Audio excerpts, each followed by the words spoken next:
नमस्कार दोस्तों, हमारी आज की कहानी का नाम है थकान। सीमा सारा काम करके लेटी ही थी कि फ़ोन बज उठा। सीमा ने देखा उसकी ननद प्रिया का फ़ोन था।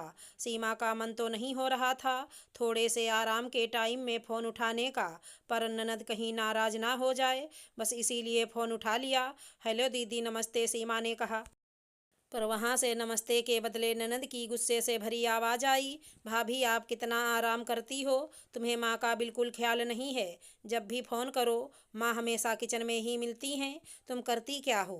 पर दीदी, मैं तो सारा काम करके ही आती हूँ लेटने दोपहर में। हाँ, दोपहर में हमेशा मेरी माँ काम करती हैं।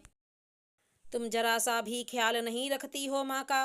पर दीदी, सीमा की बात पूरी होने से पहले ही फोन कट गया। सीमा एक घरेलू बहू जो सुबह के 5 बजे से काम में लग जाती है। मम्मी जी पापा जी की सुबह की चाय से लेकर रात की दवाई देने तक हर चीज़ का ख्याल रखती। पर मम्मी जी का सारा ध्यान बस इस बात पर रहता कि मेरा काम कैसे बढ़ाएं। कभी मेरे खाना बनाने के बीच में अपनी पसंद की कोई चीज़ बनाने को बोल देती, तो कभी जब मैं घर की सफाई कर रही होती हूँ तो मम्मी जी वॉशिंग मशीन में सारे कपड़े डाल देती हैं और खुद जाकर आराम करने लगती हैं।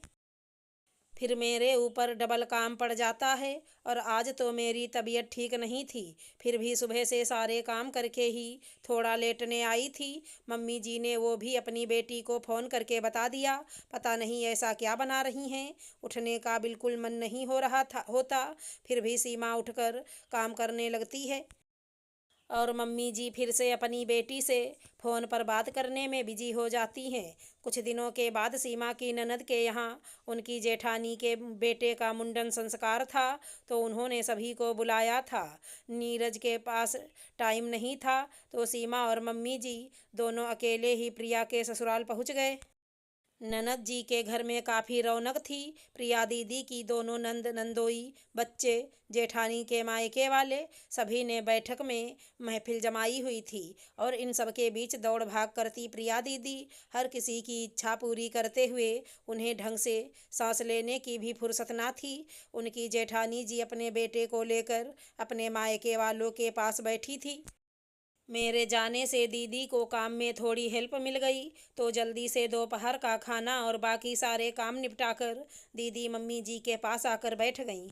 मम्मी जी भी अपनी बेटी को जी भर के प्यार लुटा रही थी। तभी दीदी की छोटी ननद आकर उन्हें ताना मारती है, भाभी क्या अपने मायके वालों के साथ आराम ही करती रहोगी?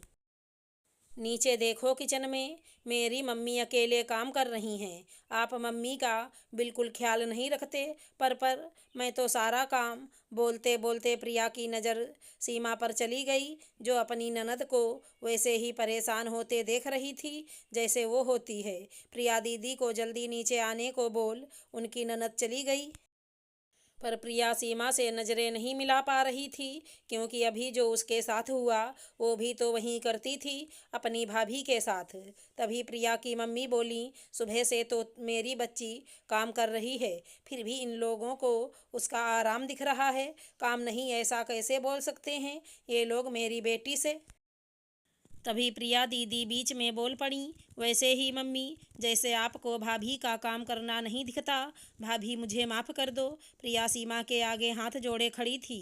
मैंने कभी ये सोचा ही नहीं कि आप सारा दिन काम करते करते कितना थक जाते होंगे, क्योंकि ससुराल में ज़्यादा कभी रही ही नहीं। मैं तो शादी के बाद से ही इनके साथ चली गई थी। आज जब सबके साथ रहकर सारे काम किए तो पता चला कितना मुश्किल होता है सबकी फरमाइशें पूरी करना। और फिर ये सुनना कि भाभी आप कितना आराम करती हो। सीमा अपनी ननद प्रिया का हाथ पकड़कर बोली, नहीं दीदी, आप माफ़ी मत मांगो। ये तो शायद हर बेटी को लगता है कि भाभी माँ का ख्याल नहीं रखती, पर ऐसा होता नहीं है। हर बहू अपनी सास का पूरा ख्याल रखने की कोशिश करती है। आपको ये समझ आ गया, मेरे लिए यही काफ़ी है। वहीं सीमा की सास, जो ये सब देख और समझ रही थी, बोली, बेटा तू मुझे भी माफ़ कर दे। मैं ही अपनी बेटी से तुम्हारी बुराई करती थी। मुझे तुम्हारा आराम करना बिल्कुल पसंद नहीं आता था।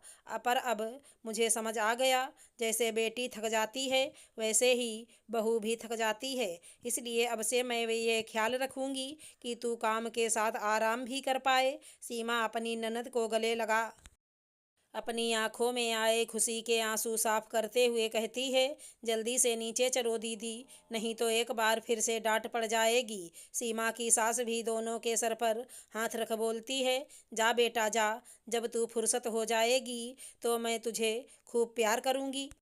फुर्सत और मैं, कहकर प्रिया खिलखिलाकर हंस देती है और दोनों ननद भाभी तानों से मुक्त रिश्ता लेकर नीचे चली जाती हैं। अगर हमारी कहानी पसंद आई हो तो चैनल को लाइक शेयर सब्सक्राइब करें। राधे राधे दोस्तों।